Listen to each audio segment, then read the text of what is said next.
Hi friends, welcome to mini சமையல். இன்றைக்கி நம்ம சேனலில் சூப்பரான டேஸ்ட்டில் ஒரு அருமையான லஞ்ச் பாக்ஸ் ரெசிபி தான் பார்க்க போகிறோம். ஆமாங்க, நிறைய வெஜிடபிள்ஸ் எல்லாம் சேர்த்து நெய் வாசத்தோட கமன்னு சாம்பார் சாதம் எப்படி செய்கிறதுன்னு பார்ப்போமா?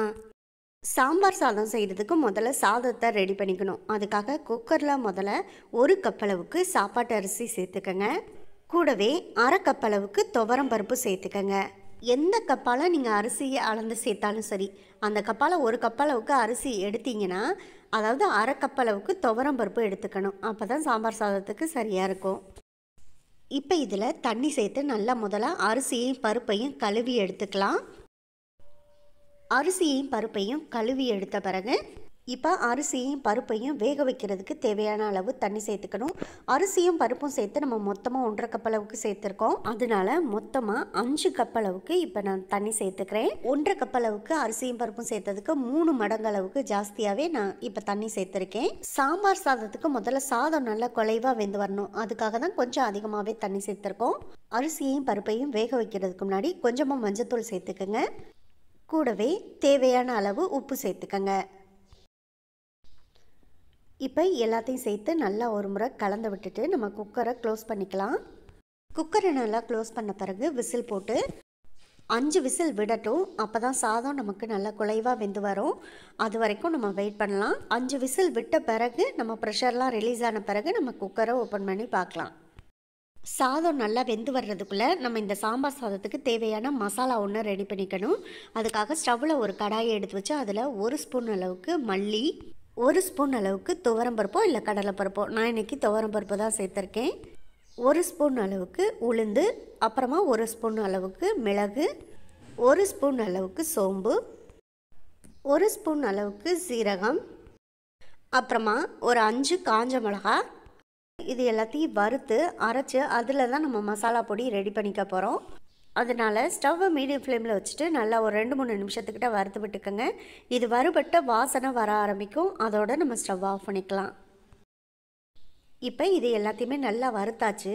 இப்போ இது ரொம்ப சூடாக இருக்கும். இந்த சூடு ஆறட்டும். அதுக்கப்புறமா மிக்ஸி ஜாரில் சேர்த்து நல்லா பவுடராக அரைச்சி எடுத்துக்கலாம்.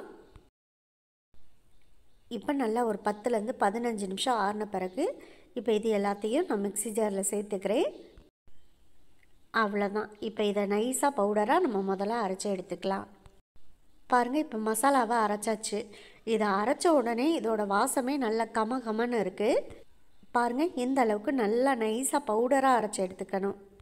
இப்பொழுதைக்கு நம்ம அரைச்சி வச்சுருக்க இந்த மசாலா பவுடரை தனியாக எடுத்து வச்சுக்கலாம்.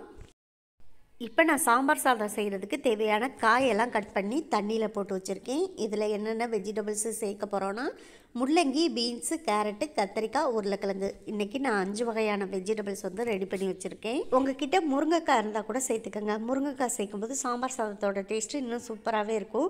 ஆனால் எனக்கு முருங்கைக்காய் கிடைக்கல, அதனால சேர்க்கலை. சாம்பார் சாதம் செய்கிறதுக்கு நம்ம வெஜிடபிள்ஸும் ரெடி பண்ணிட்டோம், மசாலாவும் ரெடி பண்ணியாச்சு, குக்கரில் சாதமும் வேக வச்சாச்சு.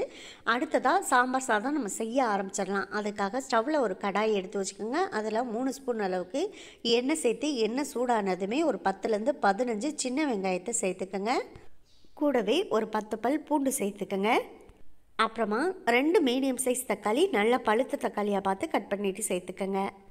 இது கூடவே கொஞ்சமாக கல் உப்பு சேர்த்துட்டு இப்போ இது எல்லாத்தையும் சேர்த்து நல்லா வதக்கிக்கலாம். இப்போ வெங்காயம், பூண்டு, தக்காளி எல்லாமே முழுமையாக வதங்கி வரணுங்கிறதுல லைட்டாக வதங்கின பிறகு நாம் கட் பண்ணி வச்சுருக்க வெஜிடபிள்ஸ் எல்லாத்தையும் இதில் சேர்த்துக்கலாம். இப்போ வெஜிடபிள்ஸ் எல்லாம் சேர்த்த பிறகு ஏற்கனவே வறுத்து அரைச்சி பொடி பண்ணி வச்சுருக்க மசாலா பவுடரை இதில் சேர்த்துக்கலாம். கூடவே தேவையான அளவு கொஞ்சம் மஞ்சத்தூள் சேர்த்துக்கங்க. அப்புறமா கொஞ்சமாக பெருங்காய பவுடர் சேர்த்துக்கங்க. அடுத்ததாக கரண்டி போட்டு இது எல்லாத்தையும் நல்லா ஒரு முறை கலந்து விட்டுக்கோங்க. மசாலா எல்லாம் சேர்த்து நல்லா கலந்து விட்ட பிறகு இந்த காயெல்லாம் நல்லா வேக வச்சு எடுத்துக்கணும். அதுக்காக தேவையான அளவு தண்ணி சேர்த்துக்கங்க. ரொம்ப அதிகமாக தண்ணி சேர்த்துற வேணாம். இந்த காய் வந்து மூழ்கிற அளவுக்கு தண்ணி சேர்த்தாலே போதும். இப்போ இந்த காயெல்லாம் நல்லா இந்த தண்ணியிலே வெந்து வரணும். அதனால் நல்லா ஒரு முறை கலந்து விட்டுக்கோங்க. கூடவே தேவையான அளவு கொஞ்சம் கல் உப்பு சேர்த்துட்டு நல்லா ஒரு முறை கலந்து விட்டுக்கோங்க. இப்போ இந்த காய் எல்லாத்தையுமே நல்லா வேக வச்சு எடுத்துக்கணும். அதுக்காக இந்த கடாயை ஒரு மூடி போட்டு மூடி வச்சு ஸ்டவ்வை மீடியம் ஃப்ளேமில் வச்சு ஒரு 10 நிமிஷம் வெயிட் பண்ணுங்கள். அதுக்குள்ளே நமக்கு காய் எல்லாமே நல்லா வெந்து வந்துடும். இப்போ ஒரு 10 நிமிஷத்துக்கிட்ட ஆச்சு. வெஜிடபிள்ஸ் எல்லாமே வெந்திருக்கும். நம்ம மூடியை ஓப்பன் பண்ணலாம். அதுக்கு முன்னாடி ஒரு சின்ன எலுமிச்சைப்பழ அளவுக்கு புளி எடுத்து அந்த புளியை தண்ணியில் ஊற வச்சுருக்கேன். இந்த புளிக்கரைசலை நல்லா கரைச்சி எடுத்துக்கலாம். இப்போது கடாயில் இருக்கிற மூடியை ஓப்பன் பண்ணிவிட்டு நாம் கரைச்சி எடுத்து வச்சுருக்க புளிக்கரைசலை இப்போ இதில் சேர்த்துக்கலாம். புளிக்கரைசல் சேர்த்ததுக்கப்புறம் கரண்டி போட்டு திரும்பவும் நல்லா ஒரு முறை கலந்து விட்டுக்கோங்க. இது புளிக்கரைசலோட பச்சை வாசனை போகிற அளவுக்கு நல்லா ஒரு 2 நிமிஷத்துக்கிட்ட கொதிக்கட்டும். அதுக்குள்ளே நம்ம குக்கரில் வச்ச சாதம் நல்லா குலைவாக வெந்துருச்சான்னு நம்ம செக் பண்ணி பார்க்கலாம். பாருங்கள், இப்போ குக்கர் மூடியை ஓப்பன் பண்ணியாச்சு. இந்த சாதத்தை ஒரு கரண்டி போட்டு நல்லா கலந்து விட்டு பாருங்கள் சாதம் வந்து நல்லா குலைவாக சாஃப்டாக எந்த அளவுக்கு வந்திருக்குன்னு பாருங்கள். இந்த மாதிரி தான் இருக்கணும். அப்போ தான் சாம்பார் சாதத்துக்கு கன்சிஸ்டன்சி சரியாக இருக்கும். இப்போ காயுமே நல்லா வெந்து வந்துருச்சு. அடுத்ததாக இதில் நம்ம இப்போ வேக வச்சுருக்க சாதத்தை இதில் சேர்த்துக்கலாம்.